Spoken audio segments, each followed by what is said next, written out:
Looks like he's traumatized. Or dead. Maybe he's dead too.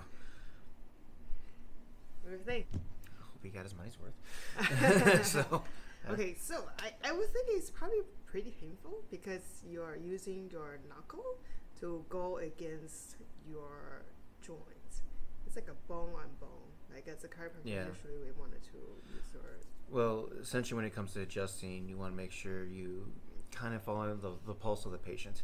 You don't just want to slam on the back. You want to make sure they're breathing okay, kind of slowly feed into when you're about to adjust, and go ahead and do it then too.